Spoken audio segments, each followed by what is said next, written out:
बच्चों हम पहले पैकिंग एफिशिएंसी यानी संकुलन क्षमता है ना एससीसी की पैकिंग एफिशिएंसी के बारे में हम लोग पीछे टॉपिक में पढ़ चुके हैं, है ना। अब इसके आगे हम दूसरा packing efficiency of face centred cell FCC के बारे में आज पढ़ेंगे। आज हमारा टॉपिक है कि एफसीसी की पैकिंग एफिशिएंसी क्या होगी, कितनी होगी। तो इसका डेरिवेशन मैं आपको करके बता रही हूँ। फॉर्मूला तो सिंपल है ही, मैं आराम से आपको नोट करा सकती हूँ, लेकिन इसका डेरिवेशन भी आपके सिलेबस में है। तो इसके डेरिवेशन के लिए अब आप देखिए, ये हमारी एक क्यूबिक सेल है, ठीक है। एक क्यूबिक सेल है, यदि वो फेस सेंटर्ड है तो फेस सेंटर्ड होने का मतलब है कि इसमें चारों कोनों के अतिरिक्त, ये मैं आपको कई बार बता चुकी हूँ बेटे, आप लोगों को क्लियर भी हो गया होगा कि चारों कोनों के अतिरिक्त इसके किसी फेस पर भी, है ना, किसी और फेसेस पर भी या 6 फेसेस पर क्या हो सकता है, हमारा कॉन्स्टिट्यूएंट पार्टिकल होता है। तो यदि हम ये माने कि इसके फेस सेंटर्ड को, एक फेस को हमने इस तरह से बना लिया, ठीक है। तो इस फेस सेंटर्ड सेल में जो कॉन्स्टिट्यूएंट पार्टिकल है जो इसके फेस पर लगा हुआ है, उसको हमने इस तरह से डायग्रामेटिक उसका रिप्रेजेंटेशन कर लिया। ये हमारे ये वाले हो गए बेटा कोनों पर स्थित कॉन्स्टिट्यूएंट पार्टिकल, ये भी कोने वाला कॉन्स्टिट्यूएंट पार्टिकल हो गया, और ये हो गया हमारा बीच में फेस पर स्थित, इसके फेस पर स्थित कॉन्स्टिट्यूएंट पार्टिकल। यानी इस चीज को हमने, ये वाली चीज को इस तरह से रिप्रेजेंट कर लिया है यहाँ पर, ठीक। ये बात समझ में आ गई। अब हमें यहाँ पर उसकी पैकिंग एफिशिएंसी यानी संकुलन क्षमता के बारे में ज्ञात करना है। इसमें सबसे मेन पर्पस ये है कि हमें ए और आर का रिलेशन निकालना है, रिलेशन बिटवीन ए और आर, इसके बारे में पता करना है। ए और आर का रिलेशन निकालना है। इसमें हम क्या करेंगे, सबसे पहले इस उसको देखिए ट्राइंगल को, और ट्राइंगल हम लेते हैं यहाँ पर, ये ए हो गया पॉइंट, ये इसका बी, ये इसका सी। तो in triangle A B C triangle में आप जानते हैं पाइथागोरस प्रमेय के हिसाब से क्या है, जो विकर्ण होता है, यानी A B square is equal to A C square plus B C square. तो ए बी स्क्वायर हमें निकालना है। तो ए बी स्क्वायर बराबर, क्योंकि आर का रिलेशन, हमें ए से आर का रिलेशन निकालना है। आप ये जानते हैं कि इसकी क्यूबिक सेल की वीमा कितनी होगी, ए, ये भी ए होगी और ये भी ए होगी, क्योंकि ये कैसी है, घन है ना।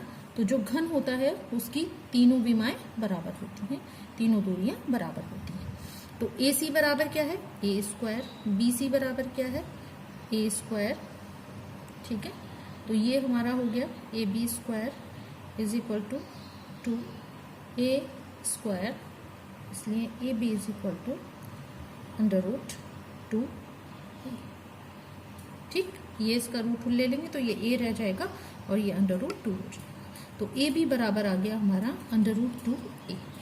अब हम यहाँ पर देखें बेटे कि ए बी किसके बराबर है, ए बी बराबर है, यहाँ पर देखें, यदि हम इस कॉन्स्टिट्यूएंट पार्टिकल की बात करें तो इसकी त्रिज्या क्या होगी, r, इसकी यहाँ तक की, ठीक है। ये अब ये हमारा फेस सेंटर्ड, फेस पे उपस्थित कॉन्स्टिट्यूएंट पार्टिकल, ये जो मैंने ग्रीन कलर से आपको दिखाया है, इसकी हमें कितनी त्रिज्याएं मिल रही हैं इसमें में, एक आर ये और दूसरी आर ये, ठीक है। तो ये 3 आर हो गए। और तीसरा हमारा कॉन्स्टिट्यूएंट पार्टिकल जो दूसरे कोने पर, बी कोने पर स्थित है, इसकी त्रिज्या आर।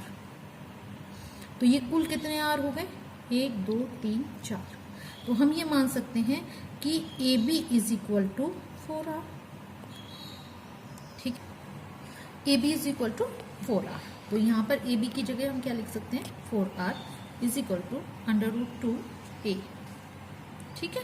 तो ए बराबर क्या हो गया, ए बराबर 4r अपॉन ये √2 इधर आ जाएगा इज इक्वल टू a, ठीक है।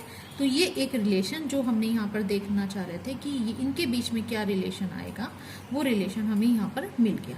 अब इस a को, जो a का मान हमें यहाँ पर मिला है, उसको हमें काय में प्लेस कर देना है, उठाकर वहां पर प्लेस कर देना है। ठीक है बच्चों, ये हमारी इक्वेशन आ गई। इस इक्वेशन को यदि ए के टर्म्स में हमने निकाल लिया, ए इज इक्वल टू 4/r/2 √2। इस इक्वेशन को हमने एक मान लिया और इस इक्वेशन को थोड़ा सा और सॉल्व करने के लिए, यानी फ्रैक्शन की टर्म्स में ना लेने के लिए, हमने इस इक्वेशन को ऊपर नीचे √2 से मल्टीप्लाई कर दिया। √2 से हमने मल्टीप्लाई करा बेटा, तो ये जब आपस में मल्टीप्लाई होंगे इसकी वैल्यू 2 आ जाएगी। ये ऊपर है ही, इस 2 से ये 2 1 जा 2 और 2 2 जा 4, तो ये हमारा ए की वैल्यू यहाँ पर आ जाएगी r, ये वाला 2 और √2।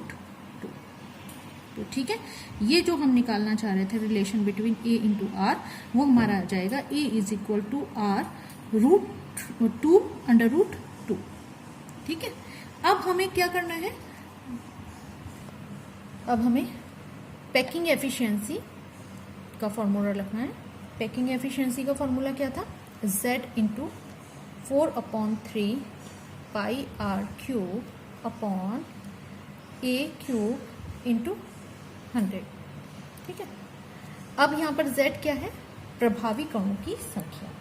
तो फेस सेंटर्ड के लिए प्रभावी कणों की संख्या हमने कैलकुलेट करी थी बेटे, पता है आपको कि 8 इंटू A1 इससे आ गया 1, और फेस सेंटर्ड कितने कण हैं हमारे पास, 6 कण हैं। तो 6 कण आधा आधा वैल्यू वो करेंगे तो 3 हो जाएंगे, और ये प्लस बराबर कितने हो जाएंगे, 4। तो इसमें z का मान कितना आ जाएगा हमारा, 4 इंटू 4/3 पाई r क्यूब, ये आ गया। अब a क्यूब की जगह हम वो वाली वैल्यू रख देंगे, a इज इक्वल टू क्या थी हमारी, 2 √2 r का होल क्यूब इंटू 100, ये हो गया 4 इंटू, इसको हम कर लेंगे, यस यहीं पे कर लीजिए, 16/3 पाई r क्यूब अपॉन है, ये हो जाएगा 16 √2 r क्यूब से r क्यूब कट जाएगा, और इस तरह से हम इसको जब सॉल्व करेंगे हमारा 74%। तो मेन पर्पस हमारा यहाँ पर है कि 74% एरिया फेस सेंटर्ड सेल में कॉन्स्टिट्यूएंट पार्टिकल्स के द्वारा ऑक्यूपाई किया जाता है। तो 2 का हम लोग पढ़ चुके हैं, SCC और FCC, फेस सेंटर्ड में और सिंपल क्यूबिक में, है ना।